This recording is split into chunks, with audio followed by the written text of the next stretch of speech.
Mayor Lambert, members of the council, this is an item that we periodically address. It has been a couple of years this time around, but as you will recall, the city has, over the course of the years, taken a pretty hard look at parking in the downtown area, particularly along the Main Street corridor and in the Central Business District, and the availability of parking on the street and the availability of parking on the 4 publicly owned lots located downtown and here behind City Hall. Some years ago, changes were made to that system. We had the intention at that time of encouraging employees and business owners, and in some cases some residents, to not park on the streets, but to use instead the public lots that were available.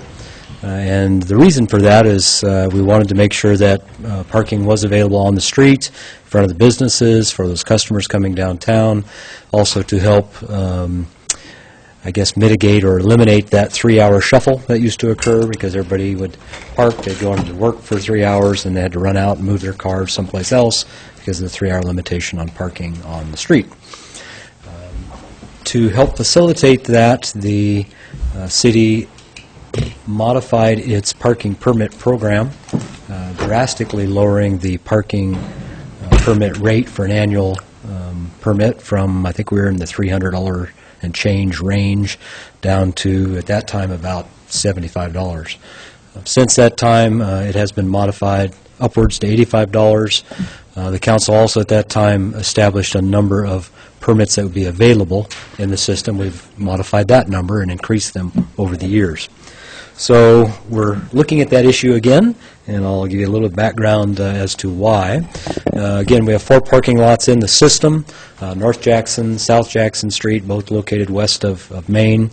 The City Hall lot immediately behind me here, and then the Jefferson Street lot, again behind me, but across the street, across Jefferson. You can see the number of spaces included. By far, the South Jackson Street lot is the largest and, frankly, the most popular of the lots in the system. Over the years, we have, again, tried to take a look at what has been the usage of the lots. Are they being utilized fully? Are they, is the demand greater than what's available? Is it, half of the use or half the lot being used? So we've actually done 4 different surveys. The first of those back in '09. When this was really a major topic the first time through, again in 11, and then most recently here in March of this year. Just a couple of quick tables here to kind of give you a general feel of the type of information that we gather. This first one happens to be from the first survey in 2009 in September, and we were looking at 2 different characteristics. So the number of parking spaces that were used by people displaying, or cars displaying permits for parking, and then the number of parking spaces being used by all cars within the lot. So back in September of 2009, permit holders were in the average of 22% of the spaces, whereas the overall usage of the lot was into the low 60s. That number was similar in December, slightly lower on the overall usage in December. Jumping forward to 2011, a little bit higher numbers here in the 27 range, 65%, so mid-60s for the overall usage of the lots. And then we've seen a slight decline. These are in the South Jackson lot, I should say, for this survey. Slight decline in March of this year, back down to around 23% and 55%. There's a lot of numbers here. It's a little hard to follow, so I put them in a more graphical format to show you the 4 lots a little bit easier. The red line here at the top represents all of the vehicles parked in the lots, so you can see from 2009 through 2015, the total usage of the South Jackson Street lot has hovered around 60%, a little above, a little below, but in that range. And then the number of permits in the system has been in the low 20s to upper 20s, and hovering in between 20 and 30% over that 6-year period. In some of the other lots, the City Hall lot, this one is a bit more spiky, and this is because there's a much smaller number of spaces, so one car makes a substantial difference in the percentage of usage. So again, you see overall numbers ranging from the mid-50s up to just over 80%. A greater share of those spaces being used by permit holders. So we're, lows in the low 30s up to almost 70%. Again, it's, one or two permits make quite a bit of difference. Jefferson Street lot started fairly low, but it's been growing over the years. This is the one that's really trended upward. I think it has to do with folks discovering that it's there. A lot of times there are spaces available. Some of the businesses and school folks on this end of town learning that, yes, I can buy a permit there and park all year and get there pretty readily and easily. So we've had a growth trend, so from the low 40s up into the mid-50s for overall usage, low 20s to mid-30% on total usage in the lot. And then the North Jackson lot, again, this is the one located north of 3rd Street. Permit usage has dipped a bit from when we started down to just under 20%, almost to 40% this last time. Overall usage has been pretty steady, hovering around 70%. So our percentage of permit holders is, in relation to the overall usage, has definitely gone up. So we're seeing people probably, again, recognizing that the lots are available, there are spaces available. We've got some different businesses that have gone in on the north end, north of 3rd Street over the last 3 or 4 years. So that may have changed the character of the users on this north end. Perhaps, bringing in folks that would need to park that maybe weren't there before, or recognizing the value of the permits that was not the case previously. And then just looking overall, all 4 lots combined, generally we're hovering in the 60-65% total usage, permits down in that 20 to 30% range. To me, the important number here is really this one, in that over the course of 4 surveys, which were a week long each, surveyed at different times of the day throughout a 5-day week period, we're seeing average uses in 60% range. That tells me that there's capacity available in these lots. So encouraging greater use of those lots would be something that I think the system can handle. There's still room. It's really the message. Okay. All right, some of the numbers. You have a question, Dan? Yeah, go back one there. You're talking about 60% of usage. And that is average. Yeah. Our total spaces, and this will come into play when we talk about how many we'd like to increase it to. What's our total space available? All lots? All lots, 180? 181, I guess. Is that our total availability? Out in that range, right. So It's good that you asked that question, because that's where I'm going. Yeah, right there. we're getting there. Okay. One of the things we do when a permit is sold is we've been asking the applicant for the permit to fill out a little survey, and periodically the police department takes these in, and they provide that information to Jen Piffner upstairs, and she tabulates all that and sends out summaries of the information periodically. And what we have in our latest one is looking at the 2014 last complete year of the system. What did we sell, and what was the preference stated by those purchasers for lots? Where are they going to park, really? And as has been the case pretty much throughout, roughly half have said, hey, we're going to park in the South Jackson Street lot. I mean, that's where the demand lies.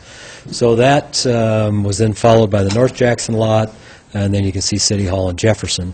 When you look at the cumulative, this goes back as far as we have had the surveys. We didn't have them on day one, but we captured them shortly thereafter. That trend seems to be pretty consistent with the overall. We've seen the Jackson Street lot come down a little bit.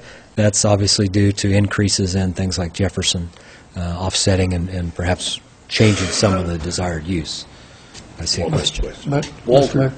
Just while you're on that slide, Les, if you buy a permit, you can park in any one of the 4 lots. We're just asking, given your druthers, where do you plan to park? What's your preference? Yeah. What's your preference? They're not limited to it. They can park in any of the 4, but we're trying to get some idea of desire. Correct. Okay. And keeping in mind, because I didn't mention it at the beginning, but for folks that may not be familiar with the permit system, the downtown parking in the lots and on the street is a 3-hour limit. The permit system allows you to stay all day Just in the lots, though? in the lots. And all that. It's not restricted at night in the lots. They are available for overnight parking, But the street isn't. but the street is not. So if you want to park downtown overnight, there are 2 options: park in the lots, or there are a couple of streets now that are. 2nd, 4th, and 5th have overnight parking east of Main. We did that a few years ago. But for extended parking during the day, really the only option is the permit system. Otherwise, it's a 3-hour limitation. You've got to move your car. Again, a few of the numbers from the survey itself, again, broken down into the 2014 year, and then the overall that we've seen. One of the other questions asked is, describe yourself. Are you an employee? Are you a business owner? Are you a resident? Are you a student? Who are you? And by far, we're seeing employees overall making up the largest percentage, and then downtown residents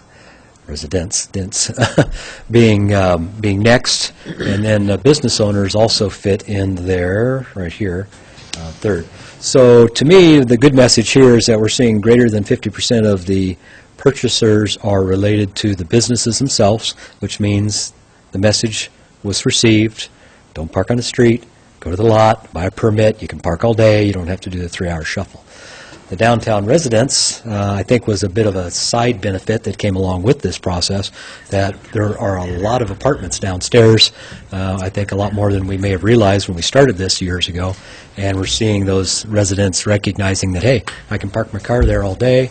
If I can leave it overnight, essentially I've got 24-hour parking for extended periods. And if I live downtown, that's a good thing. And so that has worked, and we're not seeing the numbers so high that it's creating a capacity issue at this stage. So I think we seem to have a pretty good balance there. The 14 numbers were similar. We actually saw a greater percentage of employees in this case taking advantage of what was coming available in the permit sales. So where does this lead us, which is the question of the night, is what do we do for permits, and potentially what do we do for pricing on permits? Currently, there are 130 permits available. All 130 of those permits have been purchased and have been for some time. Typically, the large majority of those sell as annual permits rather than quarterly or monthly. You get a few of those.